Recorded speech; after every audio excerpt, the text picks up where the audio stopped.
to start this with a little intro like I did yesterday if you were on that meeting for scholarships and financial aid. But anyways, hi, my name is Cecile Schreidah.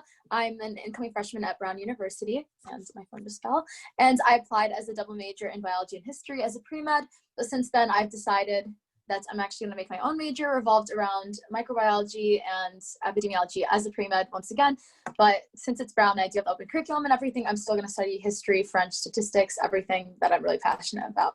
So that's a bit about me. And in high school, I was really involved in speech and debate, National History Day, Science Olympiad. So I was honestly all over the place.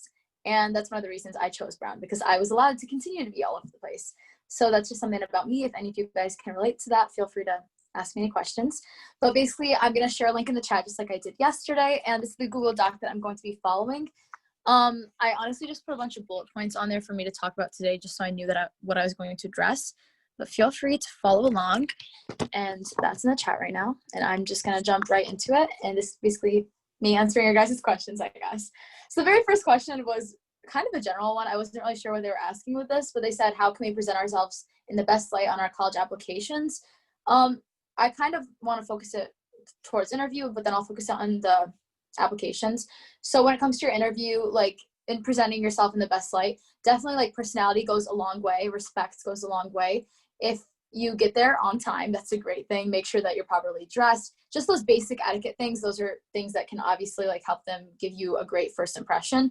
Because honestly, I want to say that your first impression means a lot, because usually I can tell a lot about a person within the first like 2 minutes of me talking to them. Like if you're like interviewers talking to you and you seem like you're totally like not listening to them, you're kind of like out in space, or you're staring at them and you're not comprehending anything, it just kind of looks bad on your part. So it's just paying attention to little things like that, making sure that you're engaging with them, because overall this interview is more like a conversation rather than just a like pressing interview just about you. Because as much as they are trying to get you into the school and like write a report about you basically to give the admissions committee, they also want to know more about your personality and the things that you do just beyond your application. So the interview is kind of just bringing you to like putting like a face and a personality to that application, because the fact is that when you submit your application, you all like basically sound like the same people when you have similar extracurriculars, similar essay ideas, stuff like that. But your interview is the chance for you to show your personality, showcase who you are as a person, and even talk about things that you weren't able to mention during your application. So when it comes to presenting yourselves in the best light on your college apps, something I mentioned was focusing on different parts of you. And what I mean by that is like, so for me, I had some things I wanted to address. I wanted to address my culture. I wanted to address my interest in biology and history. I wanted to address the fact that I was really into volunteering. That was a big part of my life in high school. And I wanted to address the fact that I'm really interested in medicine. So those are 4 completely different topics. And so I kind of split my essays based on what topic I wanted to focus on, because the fact is that I don't want to continue to say the exact same things for every single essay. Like I'm pretty sure people would be bored out of their mind reading that. So like my Common App was more of a showcase of my personality and like unique stories of my life. It's a doozy. My Common App was really unique. And then I had some essays talking about my heritage and how I hope to continue that at school. I had some essays talking about my career, some essays talking about my volunteering and how I affected my community and everything. So trying to focus on different parts of you just so it's not like the same person over and over again. Because when it does come to like the admissions process and everything, it's basically one advisor reads your application, or sometimes 2, and then they go to the room and they kind of have to present you, basically talk about who they just like read about and if they think they'd be a good fit, stuff like that. So you want to make it as easy as possible for them to basically talk about you. So for me, maybe my person like went to that room and said, here I have a Middle Easterner who's really interested in biology and history, really interested in volunteering for her community, and really interested in pre-medicine. Like I had like strict things that I made apparent, so I think it was really easy to convey me that way. And also another thing is when you're applying, obviously focusing on impact and why you do things. This is something that like is really prevalent in a lot of essays that I review. Everyone likes to say like, I'm really passionate about this, or I really want to be a doctor, or like stuff like that. They just say things like, I made a huge impact on my school, but people never show it. Like, I know you always hear the telling and the showing and stuff like that, the fact that you should show things on your college application, but it makes such a difference when I'm reading an essay and then there's a ton of imagery. I'm like in the moment. So instead of them saying like I met with a bunch of school students and I helped them, I tutored them or whatever. In fact, they give me like a paragraph of them like working on problems with students, like helping them through their difficulties and stuff, like basically a first person perspective that gets me into the moment, gets me into their head. And it really helps because that's actually an interesting essay to write. And it shows me why they actually chose to do that. and it also shows me the impact if you focus on like what you've done with your activities, because a lot of people, like when they're trying to write about their extracurriculars and everything, they just kind of want to say like, oh, it was like really fun, I met a lot of people and stuff. But the fact is, like, why did you do it just beyond that? And did you make any impact in your activity? If you had a leadership position, or even if you didn't have like a role as president or treasurer or whatever, did you do anything to help the underclassmen? Did you organize anything for your community? Did you help with like advocating for the group like throughout your school, trying to get new people to join? So there's a lot of different things. That was a very general question, so I'm sorry. If you have specific things for me to go over for that, feel free to write in the chat. Number 2, what should your attitude be towards your college interviewer, and does it vary from school to school? So I'm not really sure about what you mean by does it vary to school to school. I mean, I would assume that you'd definitely be respectful to all of your interviewers and their time, obviously, because these are alumni that aren't really getting any benefit from interviewing them. They're basically choosing to interview these students out of their own time and like them like wanting to connect with their school and everything.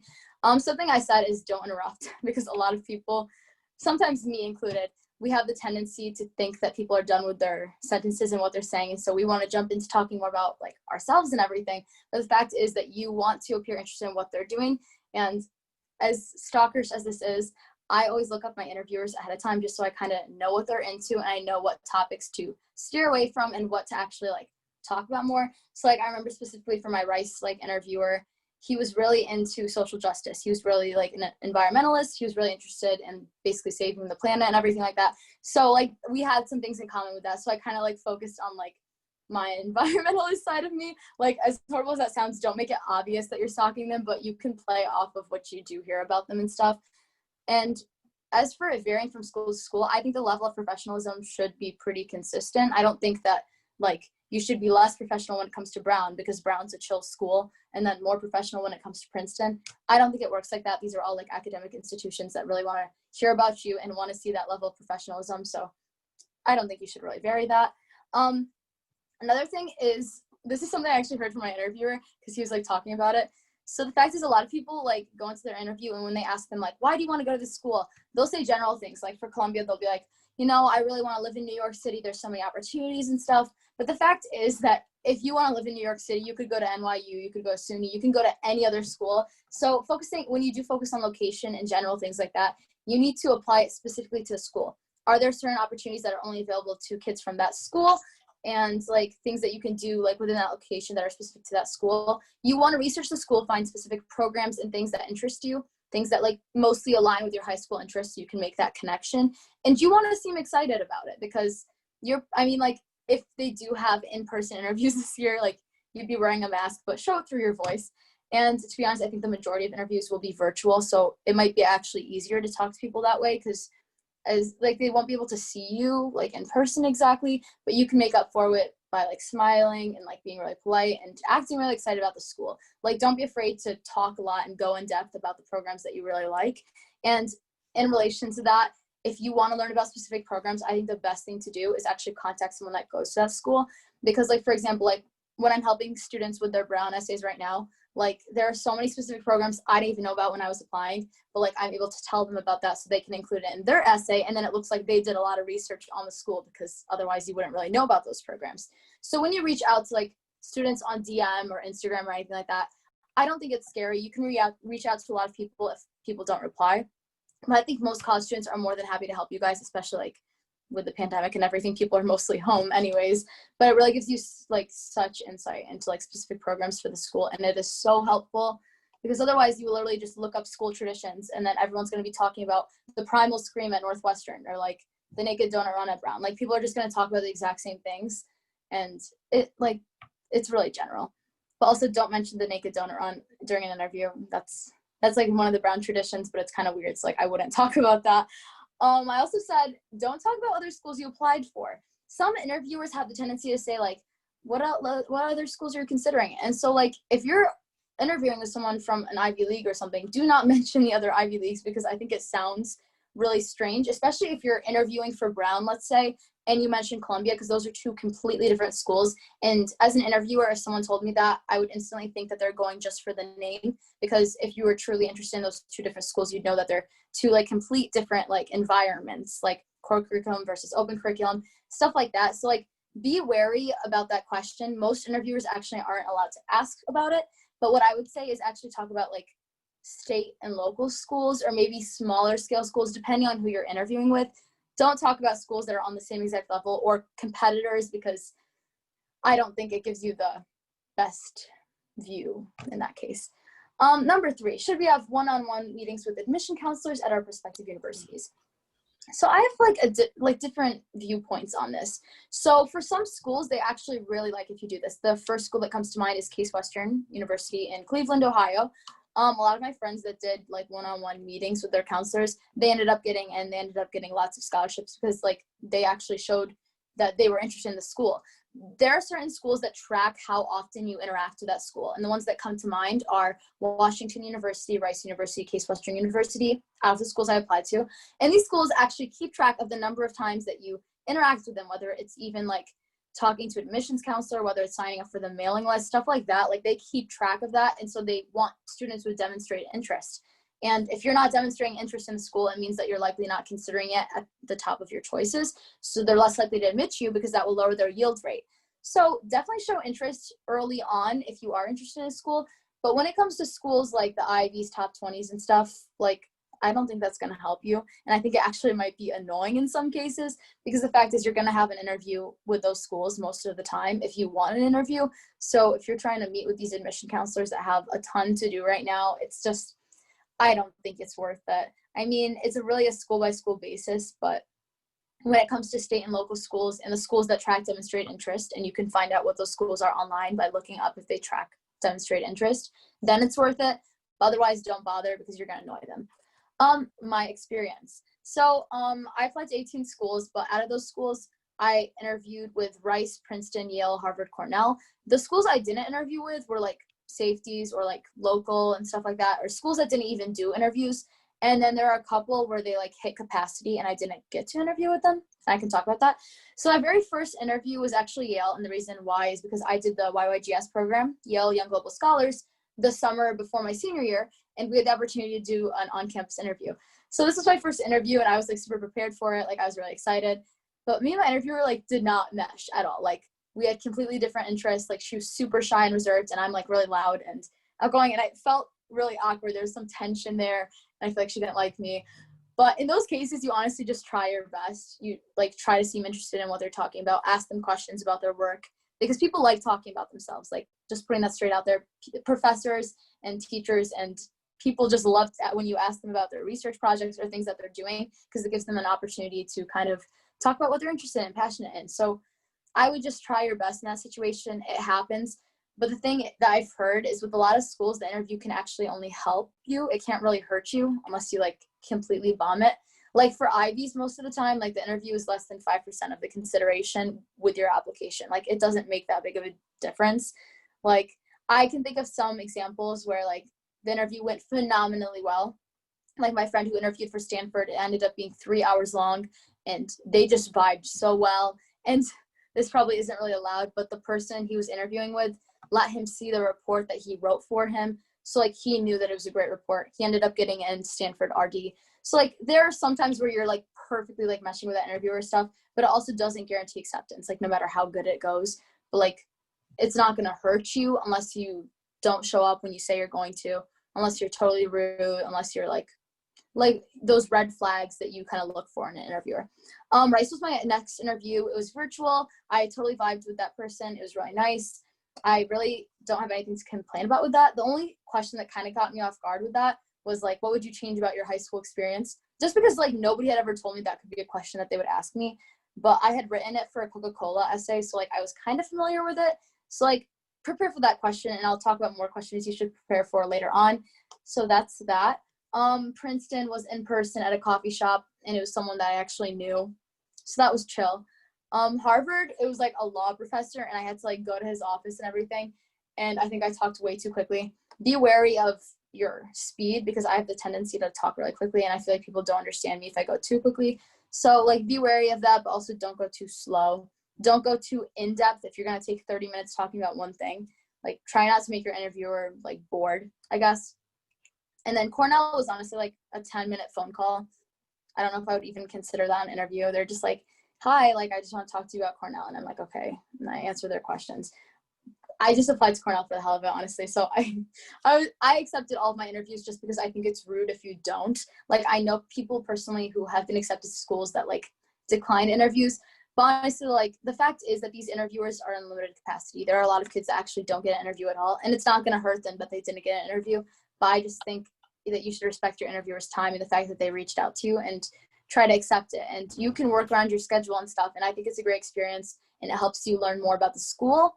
Like, it helps you, honestly, learn about specific programs and that person's experience. And it also helps them like put a face to your application. They can talk about your personality. They can talk about things that you weren't able to convey in your application. So I think it's worth it. Number 5, what do you think made you stand out to the college admissions officers? I'm assuming that this isn't interview specific, but overall, I actually talked with my Brown admissions officer, which was really cool. I'm glad I had the opportunity to do that. And he told me the thing that actually made me stand out was my personality. So let me explain that a bit. For Brown, I didn't get an interview. And the reason why was because I live in Toledo, Ohio. There aren't alumni in this area. Like, there wasn't really anyone to interview me. So when I filled out the application, if you're familiar with Brown, you have the option to either do an interview or a video profile. And so I said I wanted an interview, but since I didn't get one, they emailed me and said, hey, do you want to do a video profile? If they ask you to do a video profile, I would definitely recommend it because it was actually so fun to make. It's basically just 2 minutes and you make a video about like anything. So I kind of made my video about like what my life was like, and like I included different clips from high school. And I didn't really have videos of myself, so I screen recorded live photos and like put it together on iMovie. And it was really cool, and I was able to showcase my personality and like just my fun nature, honestly. And they told me that it like made their day watching my like Brown video profile, and that my personality was really evident from that profile, and they were able to connect it to my application. And that's one of the reasons I got in like February, which is crazy because regular decision comes out end of March. So that was really exciting. I think that definitely made me stand out with quirky schools like UChicago and Brown that liked me, mostly because like I was quirky in my application. I talked about the things that were unique about me, the fact that I like learned about parasites and diseases. Like, with those schools, it's really great to capitalize on the things that you're interested in that aren't really popular. And if I could go back and redo a college admissions process, I would be less quirky for schools like Princeton, Columbia that probably wouldn't appreciate it. I probably shouldn't have been as quirky as I was with those applications, but it's okay because honestly, college is all about fit. And if those schools don't like you the way you submit your essay, then that means that you weren't a great fit for them. So it's okay, it works out in the end. So I definitely think that helped me stand out. And also my writing in general. Like, for me, when I was writing my essays, I edited them a lot. I was actually fortunate enough to get free essay advising from this company that like, it was a scholarship program you could kind of apply for, and I applied and I got in. So I had someone that was like looking over my essays like grammatically and making sure that it worked out and stuff. So that really helped me. And also opportunity for any of you guys. I talked about this yesterday, but if you weren't here, if you are a first generation American or college student or a low income student, I actually have an organization that I co-founded with someone at Brown. And we have 46 advisors from like all the Ivy Leagues, all the top schools. And we will go over all of your essays for free from start to finish, whether it's brainstorming or just putting that together. So I will put that Instagram in the chat just because self-plug, why not? And we've helped over 120 students so far, and it's been like a week. So yeah, really exciting opportunity if that applies for you guys and you do want help. And if it doesn't apply to you, my Instagram's at the bottom of this webpage. If you do want to ask questions or have me look at your Common App, like, I'm free this fall, like I really will. Next thing, because I got off topic, what do you think interviewers look for during the interview? Any recommendations for students to do now to prepare for the process? Okay, so if you're a junior or earlier, I wouldn't prepare for the process. Like, straight up, like, you have time, you can chill a little bit, focus on your stats, your extracurriculars, your test scores. Do not worry about the interview yet. You're not at that stage. Enjoy your childhood. But when it comes to like preparing for the interview, make sure that you have polished answers. That's the one thing. Like, if I was interviewing someone and they constantly just had to sit there and think for a minute straight and they had to say all the time, and they really didn't know enough about themselves to convey it to me, like, that's kind of a turnoff.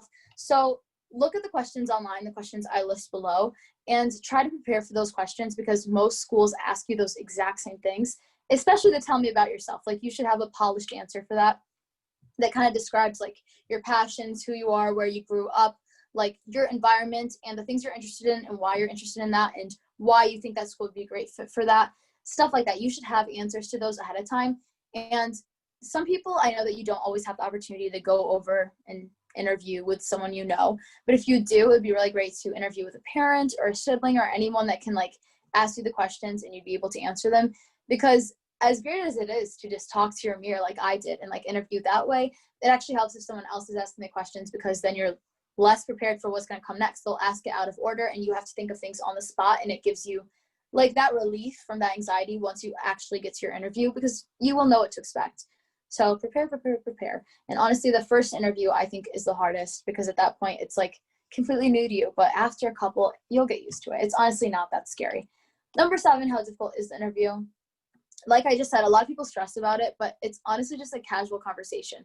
Like you're learning a lot about the school from talking to the alum, and they're learning a lot about you that they can convey to the admissions committee.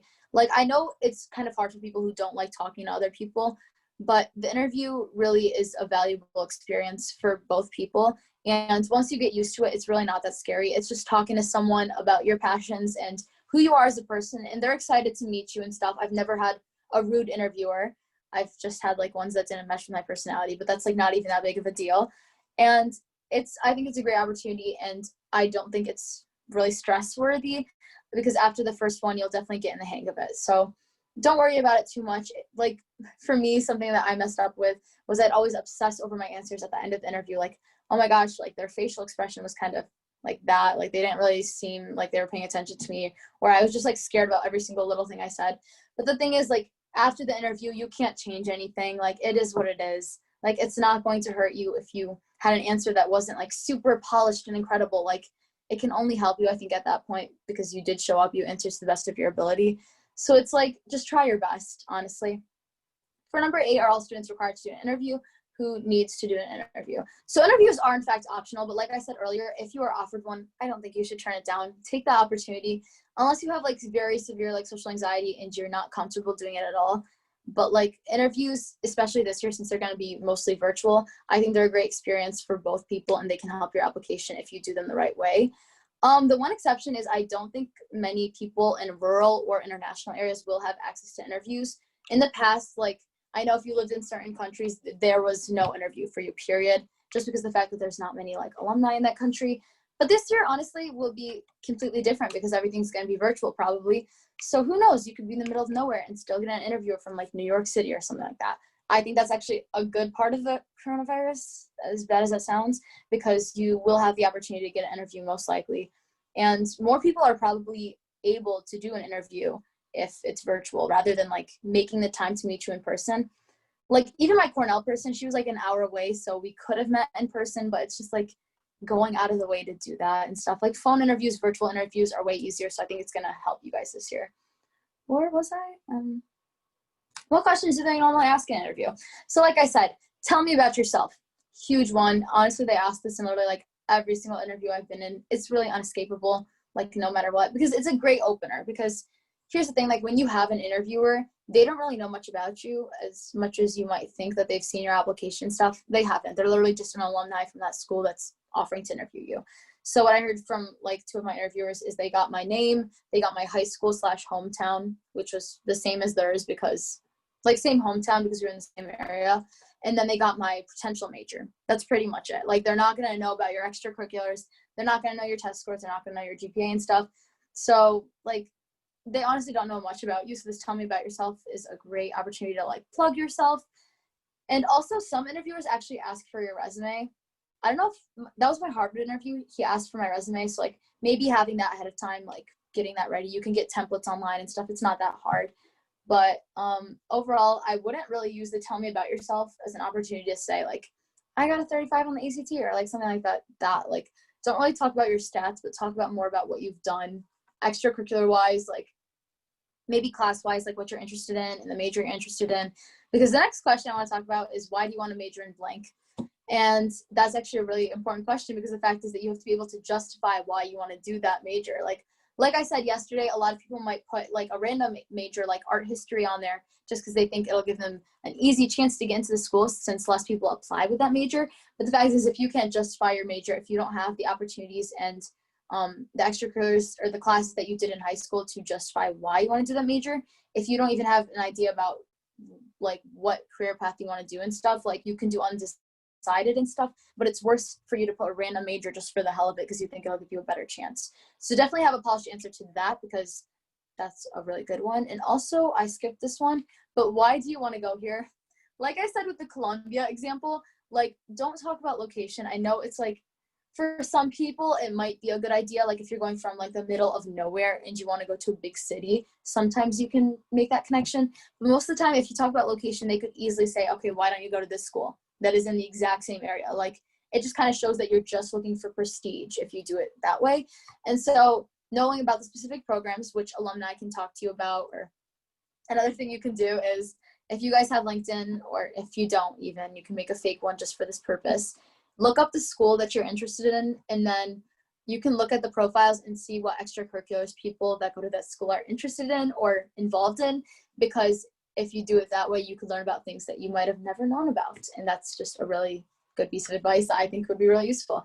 I'm really like into stalking people, to be honest, like to learn more about schools, because I think people can give you an honest perspective about the school and like a more well-rounded perspective that talks about a lot of the specific programs. Because when you go to these schools' websites, like everyone learns about the exact same things. You learn about the research opportunities they have. You learn about the traditions they have, stuff like that. But when you actually like take the time to really research the school, research the people that go to that school, the type of people that that school attracts, you learn so much more about a school, and it actually might help you realize that you don't want to go to that school, or that it's your top choice, something like that. Another question, what's something you're passionate about but didn't convey on your application?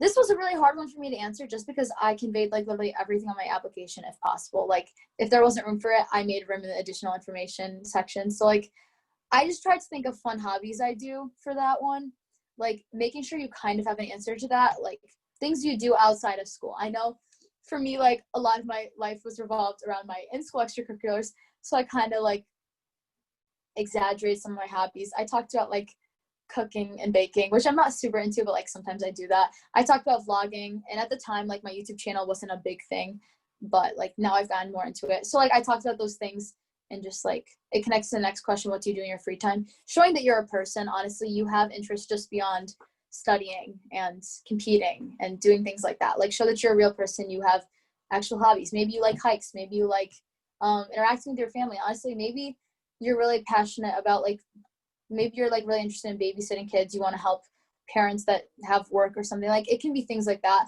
Or maybe you don't even have that free time because you have to support yourself with a job, or you have to support your siblings or your parents, something like that. Like you can really make your way around those questions, but it's important to think about them. Another question, I was only asked this once, and it was hard for me. What's your favorite book? The fact is that like I don't really read books beyond what I'm assigned to read in school, because the fact is that like I've gotten really busy through high school. I've never had the time to really delve into a book. So I actually prepared for this question ahead of time by looking up books, and I read a book specifically so I could talk about it in an interview.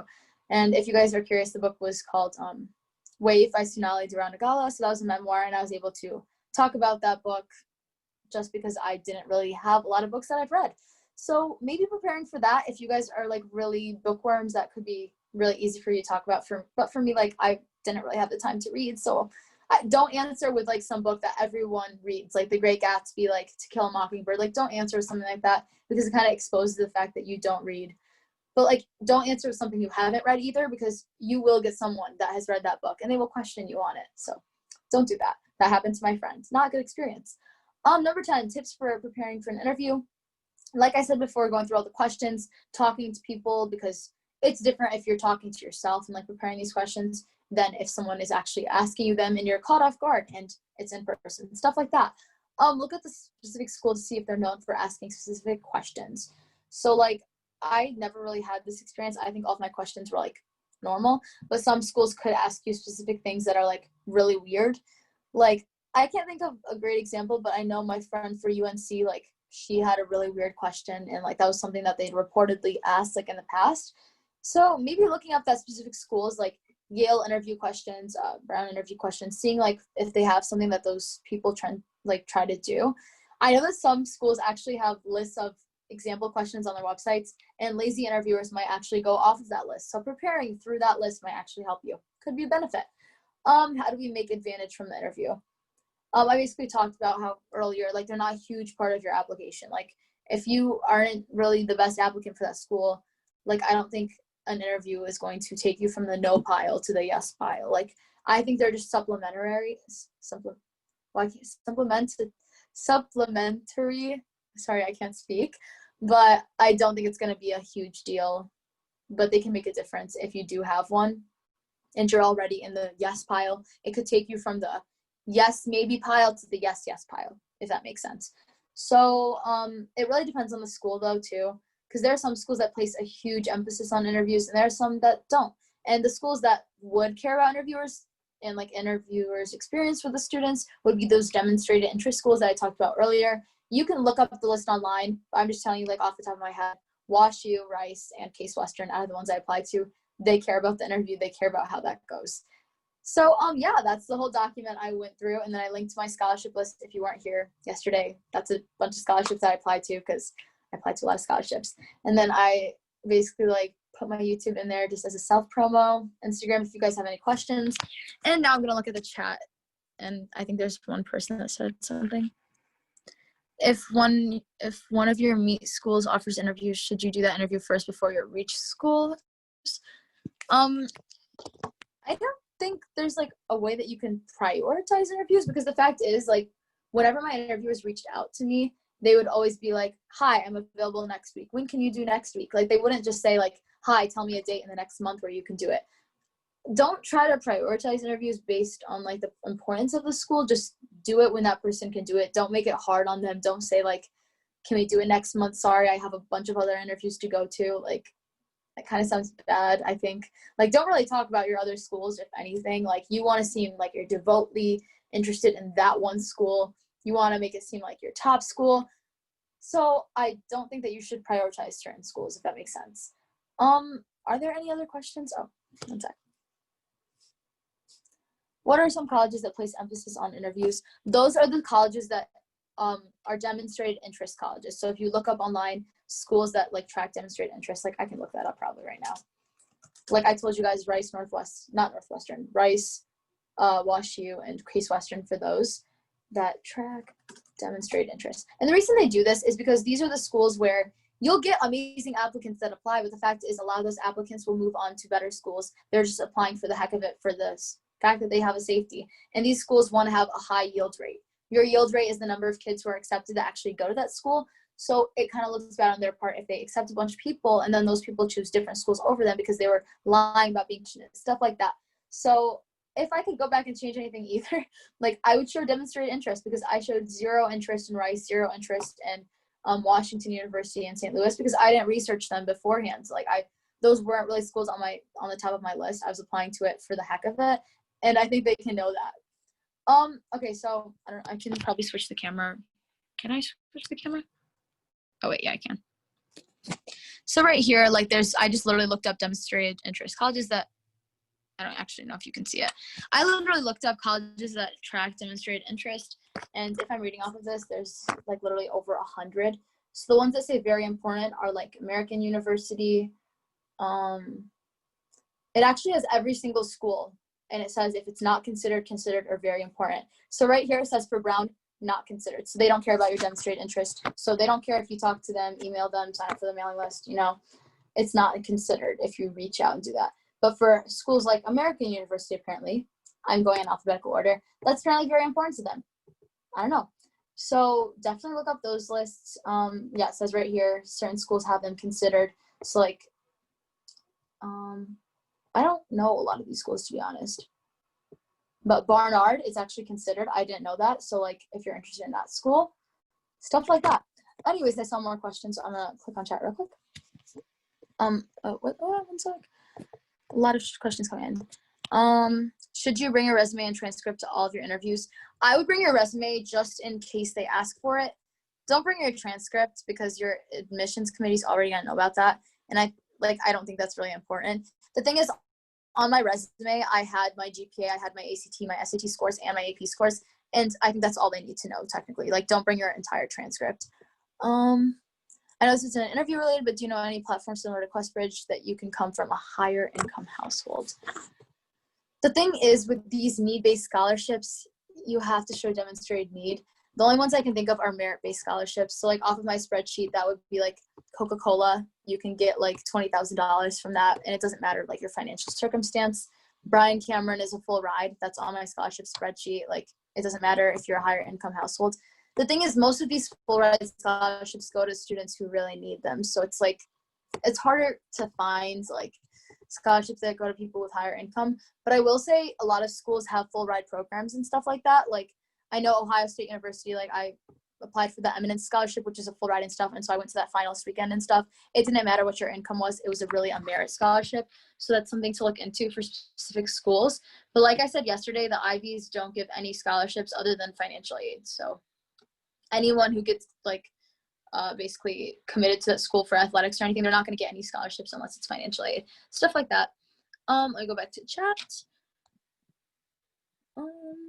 For the notable narratives, do you guys read all the essays? Yeah, we read all of your essays for the application. I mean, within reason though, like if you're applying to 30 schools, I don't think the advisor will look over like 90 essays for you. So it's just within reason, because at the same time, you do have to respect the fact that they're college students and they're really busy.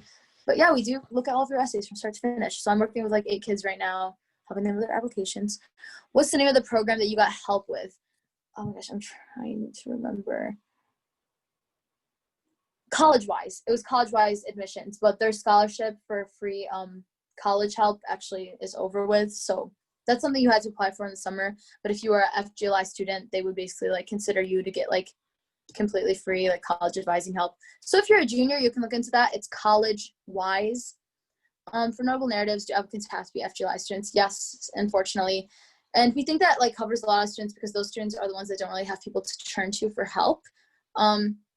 We'll look at you by case basis. If you do want to email us, like if you look at our Instagram, you can email us and ask us, or you can DM us and ask us about your specific situation. But first generation college students are students who their parents did not graduate from college, one or more, and then low income as defined by the federal level. And then first generation American, if your like parents are immigrants or something, like they weren't born here. Do you apply to all interviews through the college website? No, you actually don't apply for interviews. So once you apply to the school, they reach out to you for an interview. Like you don't have to do anything pretty much, except for some certain schools like Case Western. I know you had to reach out to them if you wanted one. So it's honestly something that I would look up based on school by school basis if you're like interested in that school. It's kind of awkward, but if you had an interview somewhere public, like a coffee shop, which I did for like literally all my interviews, when it ends, you just walk out or wait till they leave. Okay, yeah. So here's the thing, like I couldn't drive because I'm one of those late people that like didn't drive until I was 18 because I didn't have the time to take driving school. So when my interview ended, I walked out with the person and I walked out as they went to their car, and then I just like kind of walked right back into the coffee shop and pretended like I forgot something. And I'd be like, oh no, you go ahead or something. Like I tried to make it seem natural and stuff. But I don't think it's that awkward. I think they understand like if you need to stay there for a ride or something. But most of these people are busy and they'll be like, hey, I have 30 minutes, like leave after that. But if it's like in their office or something, they usually stay there and you head out and then you can just like wait outside or something.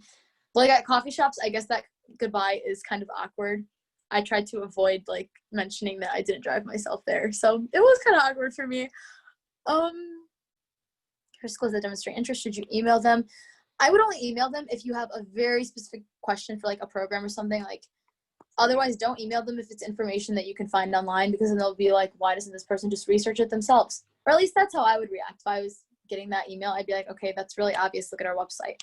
When do most colleges do interview? This is a good question. So if you apply by the November 1st deadline, so most of the time for like early action, early decision schools and stuff, you usually get your interview in like October, I want to say. I almost said September for some. Wait, no. Oh my gosh, I don't know the months. So November 1st, you usually get it end of November, early December, depending on when they release results. So like if it's a school that releases like early action results, like Yale, which is December 14th or something, most of the kids have their interviews like near Thanksgiving time. Like you usually have it 2 to 3 weeks after you submit your application. So for me, for all of my regular decision schools, it really varied. Like I remember I got my Harvard interview one day after I submitted my application. I was like, what the heck? Like, that was crazy. But then I got my Cornell interview early March, like 2 weeks before they released decisions. So I'm like it really depends like on the school and their availability and all that stuff. Interviews are mostly for private schools, I want to say. Yeah, I don't think that state schools even take the chance to interview unless it's for a special program, because at that point there's so many kids applying, it's not worth it. how did you research colleges to figure out where you wanted to go? Yeah, so a lot of this just happened like with me talking to alumni, because like I say, like that's such an important thing, because like when you look up colleges online, all you hear about are the good things. Like everyone tells you like, oh, like this is a great place to be and everything. But the thing is, like, I would have never known that UChicago was a very, very stressful place, and that I did not want to go there, and that I wouldn't have fit in there unless I talked to someone that actually went there and told me their experiences as a pre-med at that school. So talking to people that are similar to you in major, and you can usually find these people by looking up like hashtag UChicago 2024, hashtag Brown 2024, because everyone posts on Instagram usually when they get accepted to a school or like commit there. So you can usually reach out to people. Sometimes you can like tell by their bio what they're interested in, stuff like that. Even if they're not interested in the same thing as you, they can usually talk about the environment of the school. Like, I don't know, for me, I didn't place a huge emphasis on like just looking at the college's website. I watched YouTube videos. I looked and talked to specific people because I think that gives you a better experience. And also something about me, I didn't visit like any colleges. Like I visited Ohio schools just because I was there for competitions and stuff. And then I visited Yale because I was there for the summer program.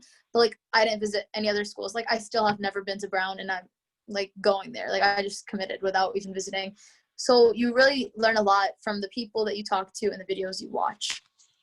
So if you guys don't get a chance to actually like visit the school, because to be honest, I don't think many schools are going to be open for visits this year. Like that's something to think about.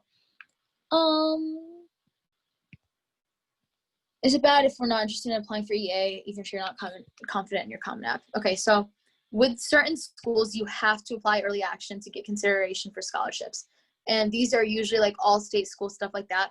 And even if you do restrictive early action, early decision, you can still apply to these state schools and these local schools, because the fact is if you get in early decision, you just have to remove your applications, the other ones. And for restrictive early action, you can apply to any other public schools as long as it's not another private school. So I would definitely recommend applying to all of your safeties like early action. Otherwise, you will not qualify for scholarships most of the time. And that could be really stressful, because if you don't get into your reach schools and then all of a sudden you don't have scholarships from your state and local like safeties, it's an awkward situation. And a lot of the times, like I know student like universities like University of Southern California, they have merit scholarship full ride programs that you have to apply early action to be like considered for. So those are things you have to look into. So I know that like some people aren't really ready by that November 1st deadline, but I would really recommend it for certain schools. I mean, if you're not like completely sure that you want to go to school for sure, do not early decision to that school, because if you get in, you're binded to go there. Even if you like can't afford it, you like have to go there. So like with those schools, I would look at the financial aid calculators, like see how much that it would like cost for your parents and your family to like go there, see what your parental contribution would be. Like consider all this stuff when you're doing early decision, because if you get accepted, there's really no way out. I mean, there's a very lengthy like application process to get out of it, and sometimes you can get out, but it's very tough to get into another school after that, because they technically have to tell all your schools that you left an early decision contract. So restrictive early action, there's nothing like that, because if you get in, you don't have to go there. But be careful with early decision. Make sure you're like 100% like that's your top school, because otherwise that's risky. What's the next question? How should you dress for interviews? So for me, I didn't show up like in a full suit, because I think like that's way too extra, especially because the fact that most of my interviews were like in coffee shops or stuff like that. But like dressing nice, like I wore, like I'm a really dressy person in general. So I wore like jeans, and I wore a really nice shirt, but they were like black jeans. Like don't wear blue jeans, like in my opinion. But if you're a guy, like maybe just like a nice dress shirt, some khaki, stuff like that, like business professional outfits. Like I don't think you should show up in a nice, like super nice fancy dress or something like that, but like stuff that's respectful. Like if you do wear a dress, don't wear anything short, like midi kind of length, and making sure that you don't seem like you just like walked out of bed, like no sweatpants, no like stuff like that, you know? Like you can find a lot of examples online. Like it's really not a huge deal though. Like I don't think they'll judge you that much unless you're like totally dressed like to the point where it does not match the interview. When you were looking at colleges, how did you discover it, or know it existed? I know there's actually, okay, so like if you're interested in certain schools, you can look up schools similar to blank, like the school that you're interested in. And also like websites like Niche and stuff, they told me a lot about different schools, because I know there's like probably those lists that you guys have looked at, like top 20 schools in the US and stuff like that. Like that's basic, but there's also schools that are like top schools in Ohio, top schools for STEM students, top schools for liberal arts, top schools for like undergraduate focus. You can look at those different lists, and you can learn a lot about different schools through that way. And honestly, sometimes if you are like interested in a specific school, if you talk to the alumni, like I told you guys to, you can usually find out where they applied and like what they liked. Because like for like, if I was going to recommend a school to someone, if you're interested in Brown, I would also consider applying to like Tufts or something like that. Those are similar schools. Like you can usually recommend schools that are similar with their ideas. Like if you're applying to Columbia, I feel like you'd also really like U Chicago because core curriculum. And then you could, oh, my thing fell. You can usually find like less competitive schools online too. Like, you know, what if your states don't do early action? If you don't do early action, then it's fine. You have nothing to worry about. But if it is offered, most of the time state schools only do scholarships during that time. Like I know for Michigan State, like you had to do early action to get any consideration for scholarships and to get the most consideration for financial aid because like they have a limited amount of money. So a lot of schools are more generous to the people who apply early because it shows interest. What's next? Are all schools that are early decision binding, or is that just for certain schools? Early decision is in fact binding all the time. If it ever says ED, it's binding. If it's ED2, it's binding. Something that's actually funny, U Chicago actually uses their early decision model as a way to have a higher yields rate. So if you really want to go to U Chicago, I would definitely recommend early decisioning because otherwise they barely accept anyone who like early actions to that school. Like their early action rate is about 1 to 2%, like for the acceptance rate, which is crazy because the school's overall rate is like 7%. But the thing is that they accept 90% of their students early decision and early decision 2, so that way they can have a higher yield rate because those students have to accept. So a lot of schools play games like that. So there are certain schools where if you really want to go, you should early decision. But yeah, early decision is binding. When will you post the previous Zoom calls on the YouTube channel? That's a question for Femme For Education. That's for Apurva. Yeah, I don't know what they're doing. Apologies if you answer this, but how do you answer a why us question without the basic generic stuff everyone would say pertaining to majors and programs? So I actually made a YouTube video about this. And for me, like one of the biggest things I emphasized was talking to alumni, like I said before, because like honestly, there are so many programs that you will not know about until you talk to someone that goes to that school, because there are so many opportunities that you don't hear about, like the public doesn't hear about it. Specific people that are interested in certain majors, like the school will send out like email newsletters talking about specific opportunities and stuff like that. And that person can give you so much insight. And also like, I know everyone kind of wants to talk about like the school's environment and like, oh, I really like this institution. Don't ever mention like because of the name or because of the prestige or anything. Don't mention like this is my dream school. That's why I really want to go there. Like there's a certain point where they literally will not care because everyone's going to say that. Something I actually recommended is talking about specific classes, specific professors, and like their research labs that you're interested in. So like for me, for a lot of my why us questions, like I talked about the majors that I wanted. Obviously, like they knew that from my application, but I talked about specific classes, specific like research projects that I wanted to start, like with specific professors that I was interested in, like their labs and everything. Like honestly, the more specific you can be in your why us question, the better, because otherwise you will sound like everyone else.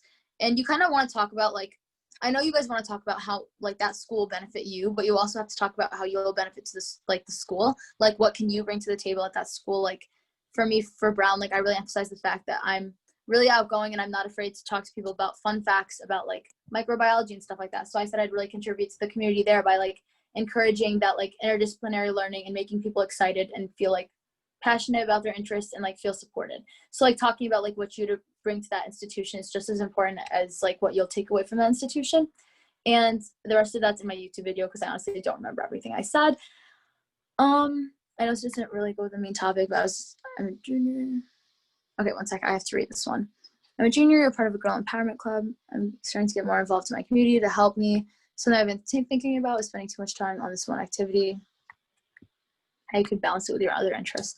Okay, everyone talks about how schools want these well-rounded people that have a ton of other interests. But the thing is, I do want to say, if you are super passionate about one thing, you're really good at that one thing, I think that actually can appear better for certain schools because that spike really is important. Like, if you're like a really amazing like researcher, you're really good in STEM and everything, don't feel pressured to like show proficiency in other subjects. Like, obviously you should probably do some things that aren't STEM related like once in a while, but like if you have a spike like that, like you said, you're really interested in advocacy, empowerment, like that's something you don't have to like try to force yourself to be interested in other things, just you can convey them on your essays. Like you can talk about a lot of different perspectives that you've learned about through that like one program you did. So sometimes the spike can be better than being well-rounded. It really also depends on the school.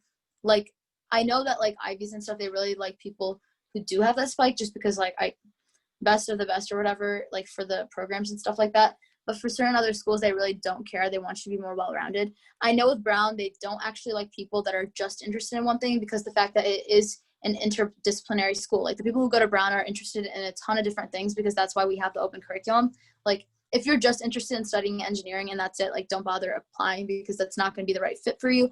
Because if you go into engineering, you're going to finish all your course requirements, and then there's a ton of like other space for you to take other classes. That's how it's designed. Like we don't require you to take anything. We want students to like explore a bunch of different subjects. So like if you want just one thing, I would go to core curriculum school. If you have that one spike, core curriculum schools might help you. But like if you're interested in a ton of other things, like open schools might help a bit more.